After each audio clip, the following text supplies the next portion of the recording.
Thank you, George. It's good to see so many of you before I share my screen. It's nice to see so many bright, sunny days in the background. And I know the day that we were going to get together, I ended up getting about 35 inches of snow in my backyard, so which still has not left. So I'm hoping for the best. Hoping I'll see some of you in San Francisco. We actually are having our largest conference on the West Coast ever. Usually New York and Boston are great for us, but I think right now we have over 5,000 people coming to San Francisco. So we look forward to welcoming so much of the community. At any rate, I'm going to share my screen right now, and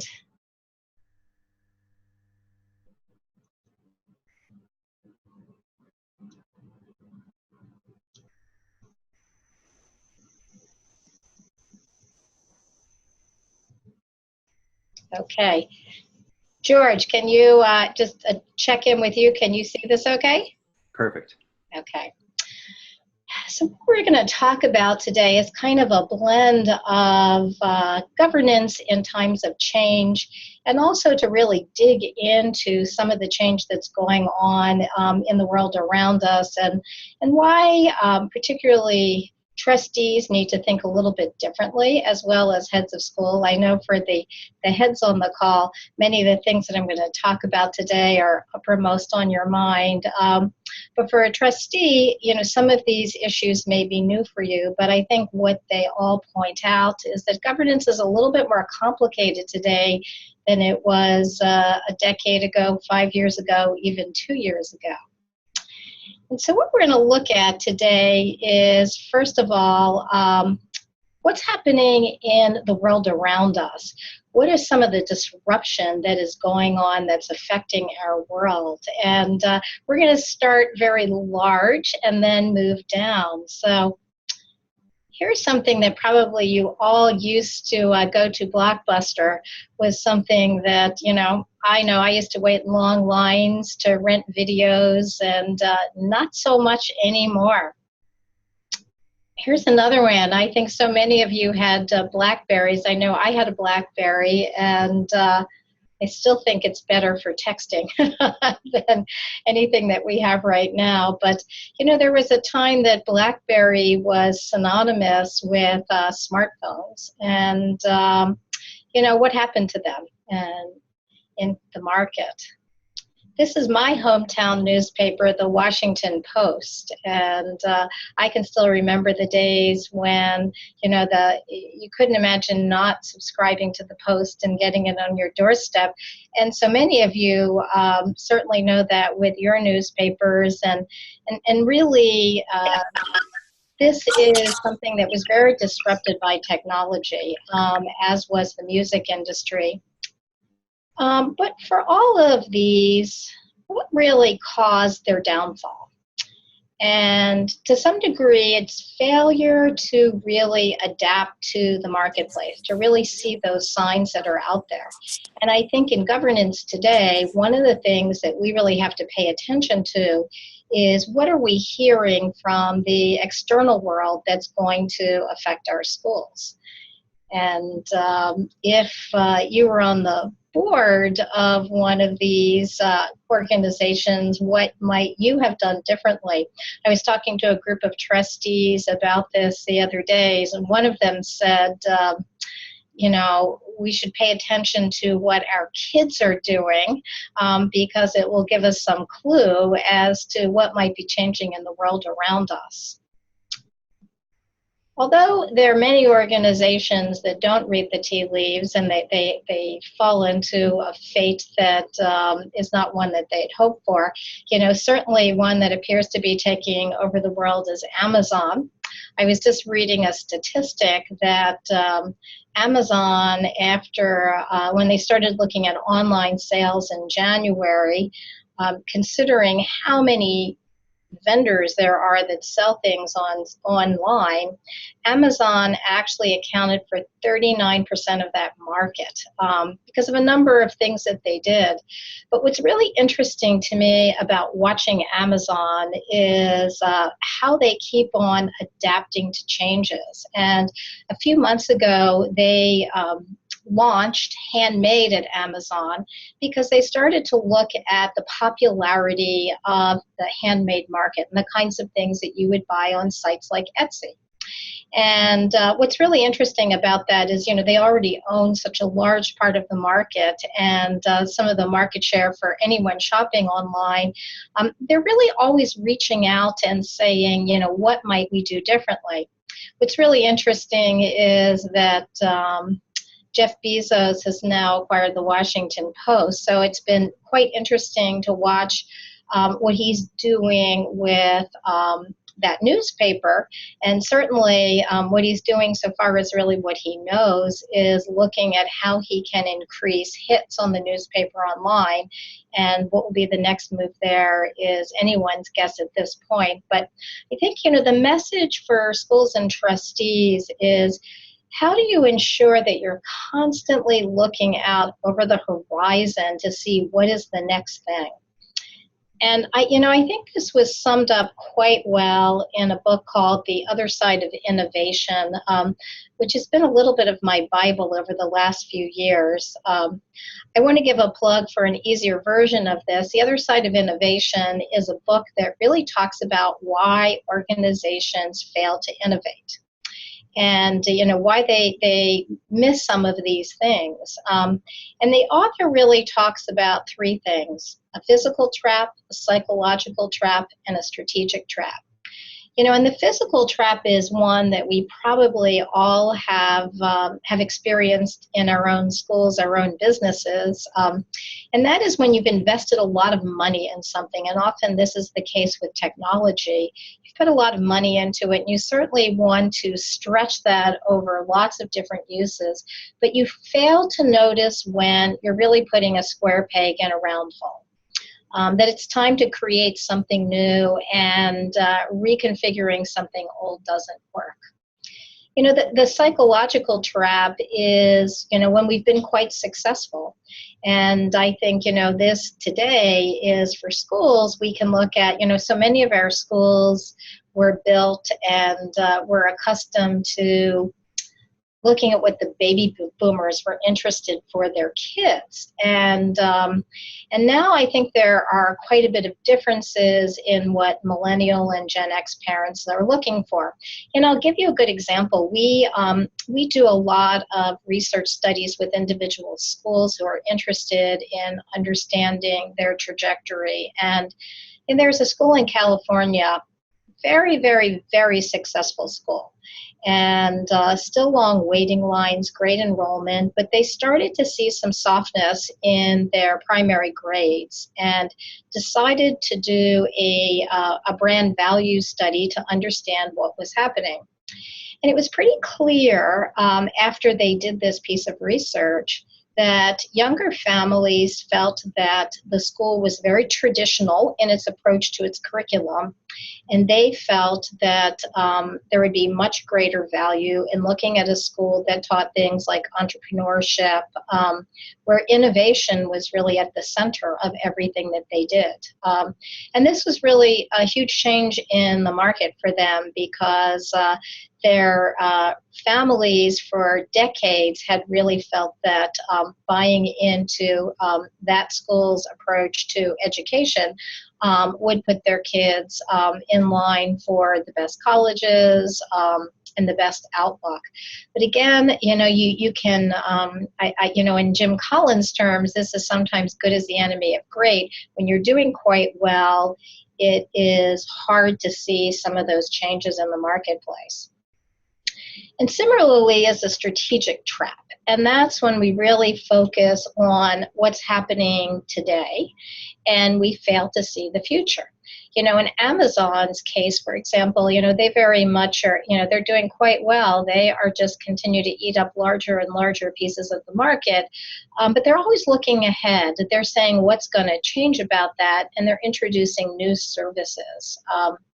Now, I think for schools, it's a little bit more complicated. You can say, I'm talking about products, and a school is anything but, and that is true.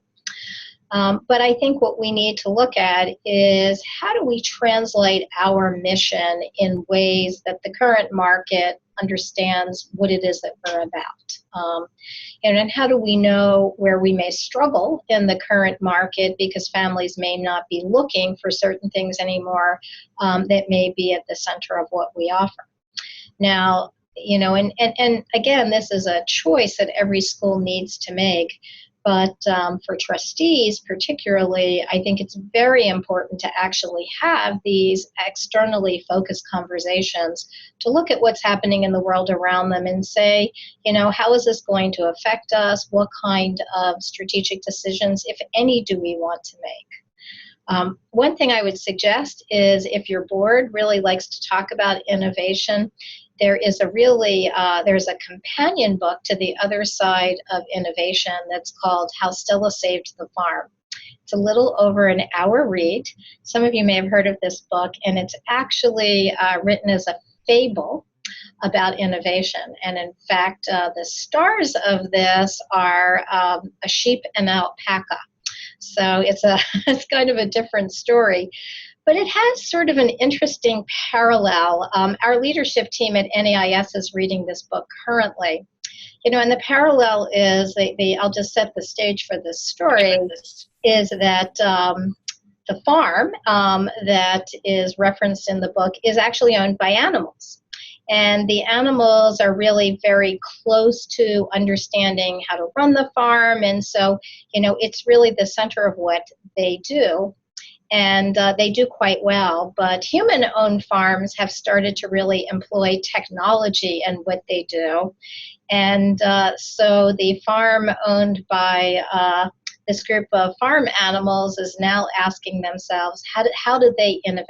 How do they stay true to their mission, which is sort of a core organic mission, but compete with the human farms. So it's an interesting story and provides a framework for how schools might look at innovation. So what are some of the things that are particularly changing in our world that when we're thinking about governance today are so important? And what I'd like to do is to take a little bit of a journalistic approach at this, and that's the who, what, where, when, why, and how of how things are changing. Because all aspects of these are conversations that boards should be having today to really understand the impact. One of the most interesting, I talk a lot about changing demographics, but, if you look at the U.S. as a whole, the real pattern of how we are made up as a society is really changing as the aging population continues to be larger. And that's going to have all kinds of impacts moving forward, but all kinds of opportunities as well. And everything that I talk about today sometimes can see a challenge, but it's also a huge opportunity in terms of how we may reconnect, with alums as they grow older in ways that perhaps we're not today. So that can be a huge opportunity. The other thing that's going to be interesting, I think, in thinking about fundraising is that as our country ages and we have a larger aging population, it's actually where most of the wealth is. By 2019, it is forecasted that 90% of the wealth in the U.S. will be held by the baby boomer generation. So when you think about fundraising and who's going to pay for tuition in the years ahead, it's interesting to think about that balance and what that might mean for your school, as well as what this means for the changing demographics of the school-age population. The other thing that I think everyone is aware of is that the school-age population in particular is really changing in makeup. The greatest growth has been most recently in the Asian and Hispanic populations and will continue to be so until about 2050.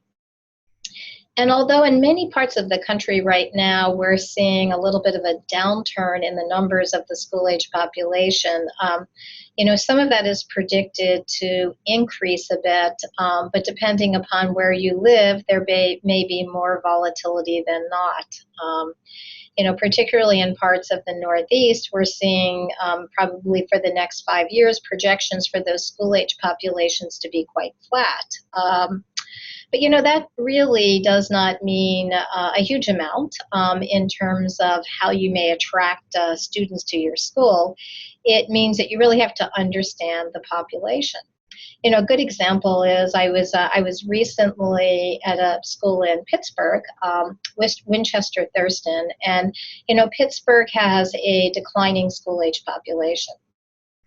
But they happen to be sandwiched between the University of Pittsburgh and Carnegie Mellon, and it's a little bit of a mixed blessing for them. Because what it's meant is they have limited space. It's a very, very small campus, really basically 2 buildings, but they have really quite a large built-in population that is very interested in sending their children to the school because of the proximity. But what this has spawned is that they started to think about, as they saw more and more schools around them grow their campuses, add more facilities, was this going to be a detriment to this school? And in fact, they turned it into an asset. They have a City as a Campus program that they launched really now a decade ago, although it's gone through many changes, to really use the city of Pittsburgh as their campus. They now have, I think, close to 90 partners. But as opposed to really going out and getting the partners, what this program now does is really works with individual teachers to say, what is it that we can't do in the classroom that would really enhance this experience for kids? And, the director of the program, with that information in hand, goes out to find partners. And it's really quite extraordinary what they've done. So, I think looking at what other schools in your region are offering, what are the values of the population, can lead you to some really interesting solutions and ways to innovate that will create very successful schools. The other thing that is really going to, I think, continue to be a struggle for us is what's happening to wealth in the U.S. And certainly post-recession, this has become even more extreme as, the haves continue to take more of the wealth than the have-nots. And so the wealthy population continues to grow in very small numbers, but it's the wealthiest are getting wealthier, and the middle class is all but disappearing. So I think for many of our schools, this question of access is a really difficult one. And, it's an interesting question. I mean, I think over the last 5 or 6 years, we've seen financial aid budgets go up.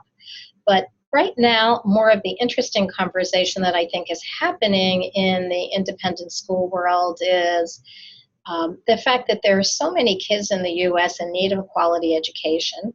Independent schools are such innovators out there. Is there a way that we could have a different business model that would allow many more kids access? And we're seeing some of that spring up around the country. There are 1 or 2 independent schools that are experimenting with launching charter schools. There's a lot of interest in independent schools launching micro schools. And these are schools, if you're not familiar with the micro school concept, it's kind of like the one-room schoolhouse where kids may not be grouped together by age, and it's really kind of a combination of high tech and high touch. And I'm going to talk in a minute about a few of those schools that have sprung up. Most of them are now driven by for-profit vendors, but I'm aware of at least 3 independent schools that are thinking about launching these micro schools themselves. So, I think there's interesting opportunities to really talk about business models that could accommodate so many more kids in different ways. And of course, we now see the predominant population that's in independent schools right now is Generation Z. And Generation Z is a generation that's in need of a new name. Many forecasters say, what happens after Generation Z? That kind of sounds like the end of things. So Generation Z is, I imagine in the next few years, we're going to see them renamed just as Generation Y became the millennials. What's interesting about Generation Z is a few things, is that these are kids that grew up during the recession and saw their families go through a lot of hardship. Sometimes they saw both parents lose jobs. So, this generation is very influenced by the economy. And in fact, many forecasters say, they are going to grow up to be very much like probably their grandparents or great-grandparents that grew up during the Depression. They're far more aware of money, and so it'll be interesting to track them to see how that plays out. But another thing they're very interested in, and again, this is a bit of a byproduct of having lived through the recession, is they're very interested in starting their own businesses because they are afraid that if they really hitch their wagon to a particular company or particular career, that may not pan out. But if they're self-employed, they can direct their own futures. So, these are kids that are saying, I really need to have those skills to be an entrepreneur. I need to, understand how to innovate, to create. And so it'll be interesting to see how K through 16 education responds to this need. And looking at them in a more global way is how Gen Z differs from Gen X and Gen Y. I'm not going to go into great detail, but, they are going to be much more mobile. One of the things that's going to be a hallmark of this generation, and we're already seeing this with the millennials in the marketplace, is they don't really see their future in terms of a career. They look at having many jobs, and as you see in the top corner for mobility, most of them anticipate having 17 jobs within their lifetime. And so they really see, and what's going to be the interesting thing, I think, for education is that, and a lot of these kids will be interested in getting new, let's call them credentials during their lifetime. So what we're already starting to see in the college and university world is the rise of micro-credentialing. And that is really to meet this kind of just-in-time need for Gen Z and the millennials who may be looking for new kinds of training as they try on new careers. So I'm not going to go into great detail on this particular slide, but really just understanding the different ways that these generations are approaching school and then the workforce provides many opportunities, and I think for boards, many different ways to really talk about things. It's now happening on the college level, but I think, as we look at non-tuition revenue products for any school that's very land rich, I think there may be an opportunity to kind of build retirement housing and offer educational services for baby boomers. So we're starting to see that on the college level, and I think as we think more expansively, opportunities for intergenerational learning could be the wave of the future, not just for colleges, but particularly for high schools as well moving forward. And the millennials, I think, the other thing, I've been talking a lot about the academic side of the schools and what's going to change about students.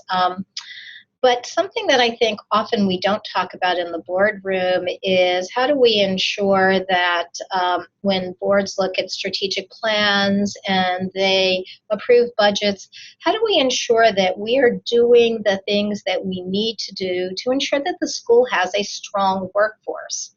And the workforce is an area that I know I worry about a lot, about what's going to happen over the next 10 years. The millennials will actually, within the next 9 years, make up 75% of the workforce. And they will drive change because they will be the majority that may challenge us. Some of the things that they're looking for, obviously we're already aware of, is flexibility. They're looking for way more work-life balance. Millennials, though, are going to insist on collaboration in the workplace. It's very much what drives them. They want collaborative, not competitive environments.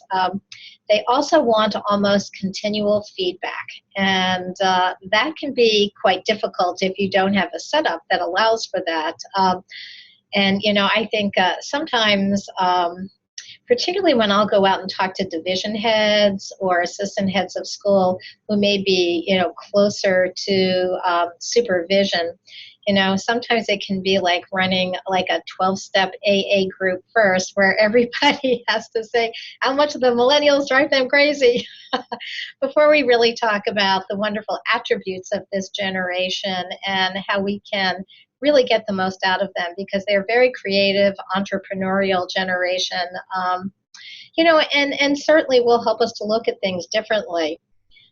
Some of the other things that I think that can worry us is this first bullet is that they're ambitious, and 40% expect to be in some kind of a management or leadership position within 2 years.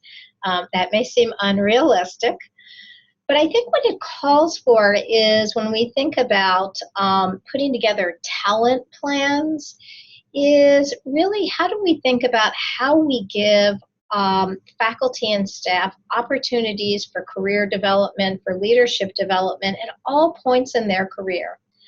This is going to be more important than ever before, that we start to develop these career paths and these kind of opportunities. And the schools will be rewarded for it, as there are more distributed leadership models out there, and people are anxious to take on these leadership opportunities. So I always encourage schools to start looking at career pathing.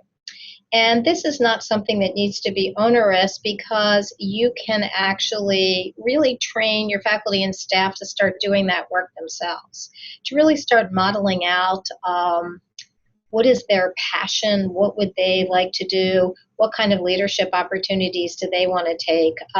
It's going to be really important as we think about having a millennial workforce to actually have those kind of opportunities for them to take on more opportunity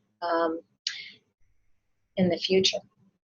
The other thing that's certainly changing, and I think many of our schools, although not so much New York City yet, although it could come, we see many families pushing back on tuition. And this particular slide is from a study that we did a few years ago, where we looked at high-income families and we followed them through all parts of the decision-making process and said, what are the things that you look for in a school? So those qualities, which you can see in the one box, teacher quality and dedication, character development, use of technology, are not all surprising to us. But as you can see from the other box, the amount of families, or the number of families who say that they would choose that at different price points is quite alarming in some ways. And although some metro areas have not seen this yet, others very much so. The leading edge of this we have seen is in the Midwest, where in some areas we have seen families say the number one reason they will not even look at independent schools is because of the price. So the question is, as new models come on the market, what's going to happen. Also, when you look at all these other pieces and put it together in a Rubik's Cube, is, the baby boomers having more of the wealth, more models entering the market, younger families wanting different things. How is this going to play out? And, certainly these should be topics that boards are discussing and saying, how will this impact our school? And just go through some of the areas that have grown. Charter schools continue to grow, although, there have been some that do quite well and others that go out of business. I think as they become more tightly regulated and some really kind of get their legs under them, we may see some stronger charter schools. We have a number of really successful fully online programs. Stanford's program for the gifted has been around for some time and has done quite well. But we also have, new entrants into the market. We have colleges and universities really trying out programs in high school. And, in some of them, MIT is saying, now that, one of the ways they're going to look at kids entering is their participation and how well they do in these MOOCs and massive online open courses. So that whole market is going to be interesting. And as colleges and universities start to look at ways that it will help their mission to be more involved, particularly in 9 through 12 education, is both a challenge and an opportunity, can be a huge opportunity for our schools. And probably one of the most interesting development is this whole movement around personalized education. And a lot has been written about alt school, which now has a campus in Brooklyn, started in San Francisco, long waiting lists. But alt school is really at the forefront of the micro school revolution. The one-room schoolhouse, kids of different age working together, high-tech, high-touch. What's interesting about alt is, they're spending actually a lot of money right now on their individual schools, but they're hoping in time, as they're able to improve technology, that they're able to scale this model. Whether or not they are the flavor of the month or are going to be quite successful is something that we have to watch and learn. I know that they have a lot of smart people, many of whom come from the independent school world, behind their work. Lots of venture capital to actually experiment. But it'll be interesting to see how schools like this really begin to dominate, particularly in major urban areas, which is where they're launching. Another interesting development is MIT, which is taking kind of a different approach, is really looking at how they might develop technology in an open source way so that we all can benefit from it. And if you haven't read much about this particular work that they're doing, the fly-by-wire technology, which is funded by the Department of Education and is being launched in conjunction with a number of community colleges. The idea behind this is how can you use technology to develop online differentiated instruction, particularly aimed at high-need students. As MIT develops this, their plan is to make this open source so that the whole world of education can benefit from this. What's really interesting about all this that's going on, too, is I don't know if any of you saw this, but a few months ago, the Gates Foundation released their report after 15 years, what they invested in, and the Gates Foundation said that their biggest investment was in education in the U.S. because they felt that it was the greatest lever to change the lives of American kids, and so they were going to continue to put money into it. Their prediction, though, is that within the next 15 years, more will happen because of experiments like this to give kids, particularly in poverty, an opportunity for a quality education. So, I think looking at all these experiments and talking about that will be important for the independent school world to say, how do we really want to be part of this? How do we want to be part of this, great change in education that can provide access for all kids? What is going to be our role? So interesting experimentation going on that hopefully will impact many kids who in the past did not have these opportunities. We're also seeing, though, that many of these new opportunities have new cost models. This is a school in Washington, D.C., and a lot of the micro schools that are cropping up all over the country, how they are able to offer a much cheaper price is they cut two things: facilities and faculty.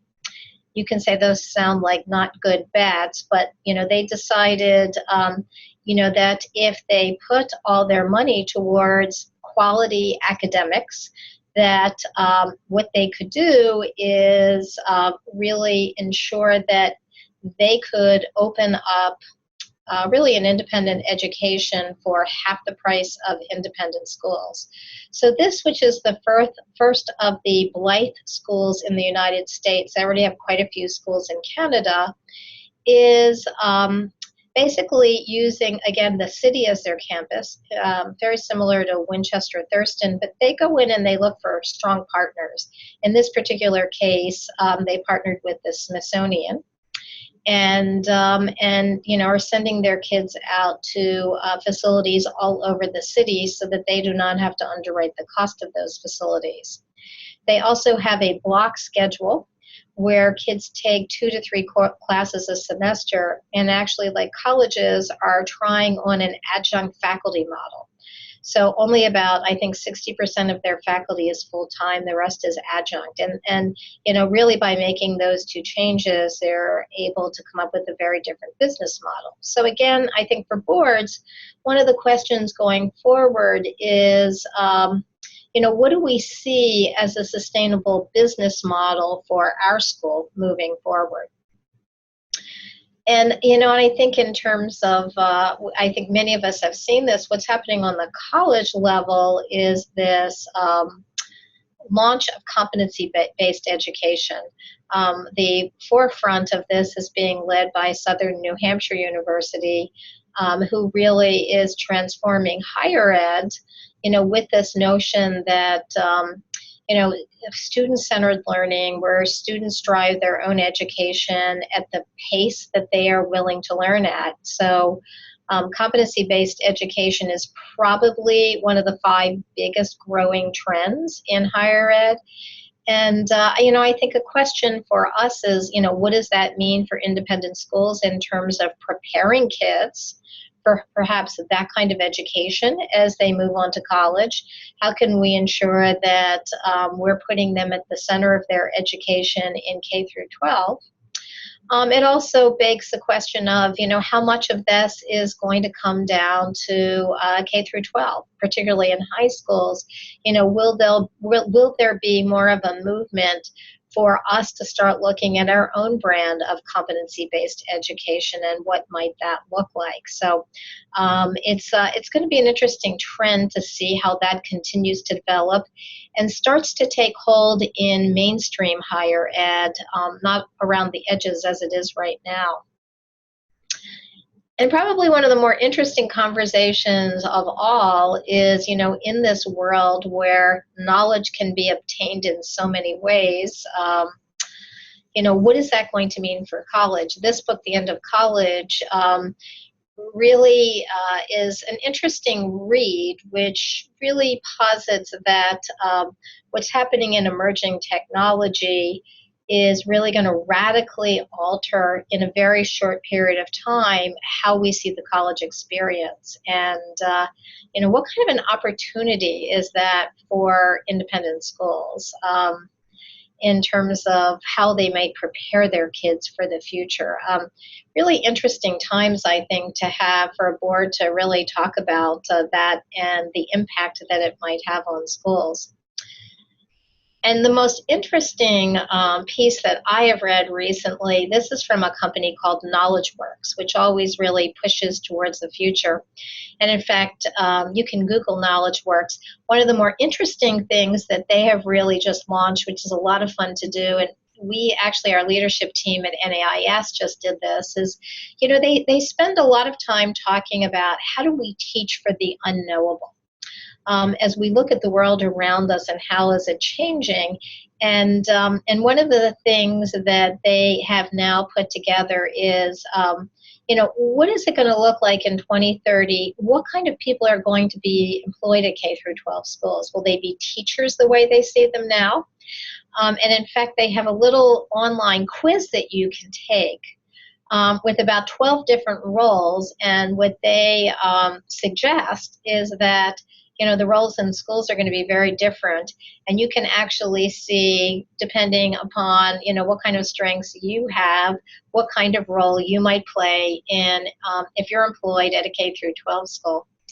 I took it and I was a neuro-fitness coach. So what is that?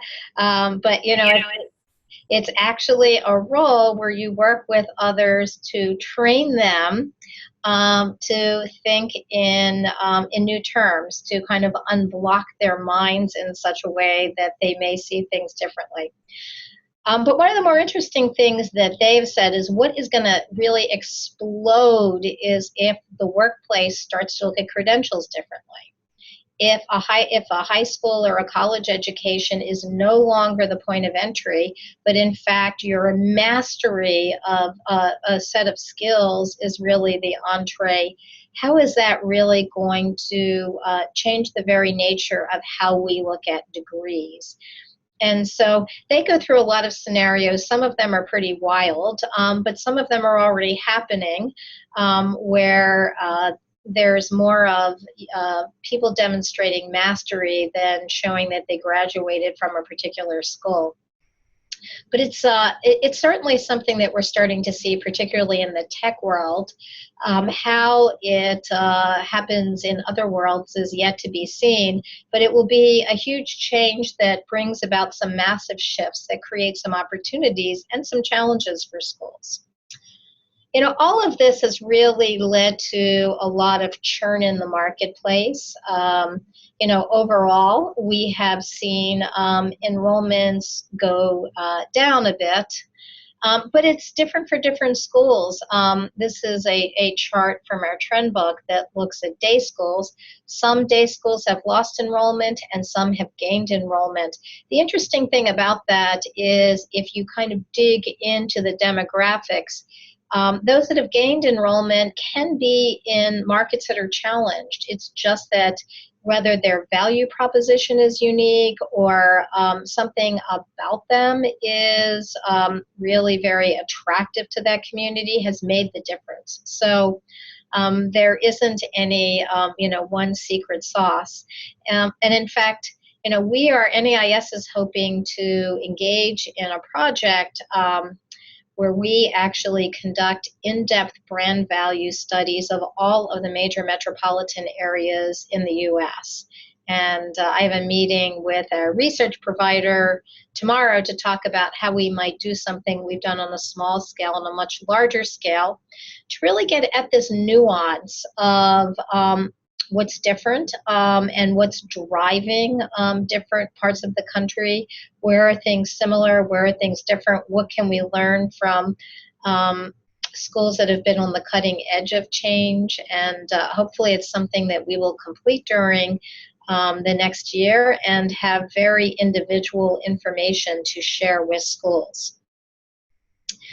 In the college world, what this has meant is a lot of closures and mergers.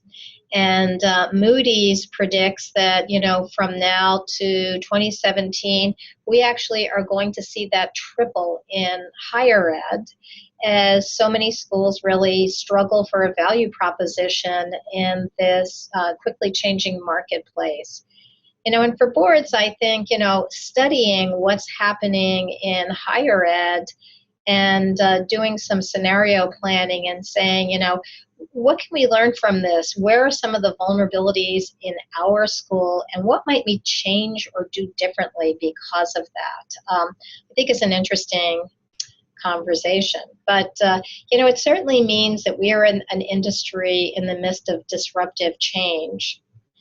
But since I want to leave some time to talk at the end, I want to really talk a little bit about how specifically that affects how boards are structured, the kinds of processes they use. And, we certainly know in governance that these bullet points really emphasize the top characteristics of high-performing boards. There's been a lot of research done about that, and those boards have that very strong understanding of what is their role. They very much devote their time to strategy and generative conversations. Metrics are a really strong part of strong boards, and that they set goals for themselves and they measure their performance, because that's really how strong boards know that they've done the work that they need to do. They also spend time really looking at how they develop themselves as a board, so they become a learning board. And they're constantly looking at the structure and saying, is the way that we're structured optimal for the kind of work that we need to do? I think we do a governance survey every 5 years, and very little has changed about how boards structure themselves. But we're starting to see a little bit of that, and some of that experimentation is really quite healthy. And I think the first thing in governance that you need to ask yourself is that, if you're not spending the bulk of your time on crucial do-or-die issues that really are central to the school thriving, you need to rethink how you may structure yourselves differently, and really understand how you set clear goals and measures for success. Simply doing that can really change quite a bit. Some other things that are really important for many of you that are familiar with the book that came out a number of years ago called Governance as Leadership was really the groundbreaking research about how nonprofit boards should operate. And the authors really describe these 3 different levels: the fiduciary level, the strategic level, and the generative level. And boards really need to operate at all 3 of these levels, but I would suggest that right now, in this time of great change, boards really need to think about that generative level.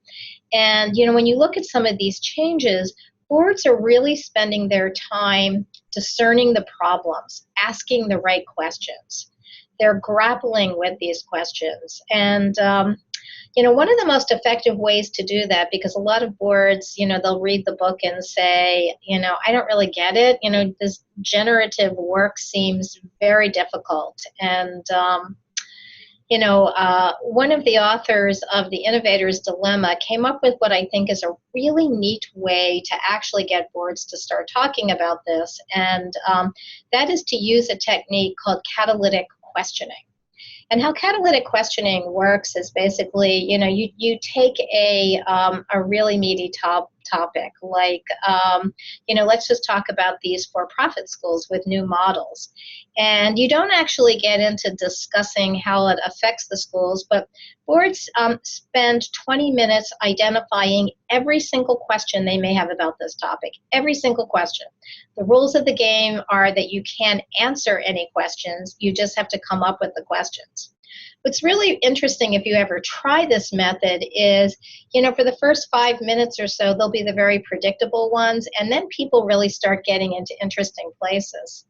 So after you've cataloged all those questions, you then go back and say, let's frame our conversation around the question that we think is most important, the question that is most surprising, and the question that makes us the most uncomfortable. And that's when you're going to have a very, very different kind of conversation about these kinds of trends that are out there affecting schools. Other kinds of things that boards should look at is that if you're not now using a consent agenda where routine business is placed in this one area, so it's really done between board meetings, you certainly want to do that. But really looking at your committee structure is having way fewer committees and really looking at task forces is a way to really push the board towards spending time on these more generative work. You know, a number of schools are actually blowing up their board committee structures and really putting quite a few of them together. I know one that I often tell the case study of is that, you know, they put together a lot of committees. They put together, I think, development, buildings and grounds, and finance, and they called it assets. And they found that when they did that, the conversation around the board changed because they weren't having these siloed conversations, but they were having a much broader, higher level conversation about, you know, what were the assets of the school and how they might use them differently. Once they started this, they found that they could dispense with quite a few of their board meetings and actually have a number of retreat-like meetings where they talked about these larger issues. You know, and I love this article. There was one not too long ago in Harvard Business Review, is that they talked about the power of task forces, and they called them tissue paper. Because they could be used and discarded when they were no longer of value. And the other point that they made is they can really help bring diversity to the board because task force are a good place to also bring non-board members on, which is a great way to test people out for boards. But it's also an opportunity to really just ensure that you have a beginning to it and an end when you're looking at an issue. Dashboards are really important, I think, so that you can look at a lot of the business of the school quickly and understand the health of the school. And you might look at things like enrollment, attrition, budget, fundraising, diversity, any of those sorts of things. You know, and finally, to drive innovation, one of the things that good boards do is they look at what kind of goals should they have around innovation, and how do they pair that with a goal for the head around innovation so that they actually are working on those same things. And a lot of the research says that boards who have these high expectations and standards and measure their performance are going to just perform at a higher level. Now, I'm going to give you these. I have 4 case studies here that I'm going to let you look at afterwards, but and I can certainly send to George the entire article on this because I want to just leave 5 minutes to chat.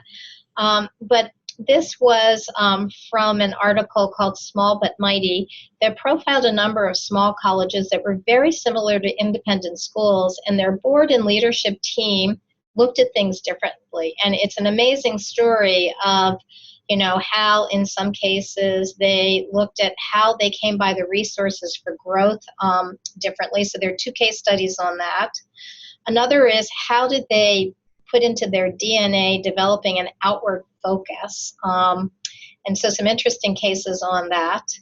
Another is how do you change your culture so that risk-taking is part of that work. And a final one is how do you pursue smart experimentation? And if you take me up on the offer to read How Stella Saved the Farm, it gives you a really neat framework for smart experimentation. And it's very painless because a rooster named Einstein will teach you how to do it. So, and finally, you know, I think what's really interesting is kids are already out there reimagining what this could look like. And this particular slide is high school kids talking about what the ideal school should really look like. And, you know, they're already pushing out high stakes testing. Those kids are in public schools, you know, and really talking about mastery, student-centered learning, doing away with grouping kids by age. But my favorite, and I've showed this slide before at NYSAIS, is 10-year-olds and what they say school will look like. And they say, well, they don't really need to learn how to read because books will read to them. But I love this as they say teachers really only need to be there in case of an emergency. Otherwise, we're good.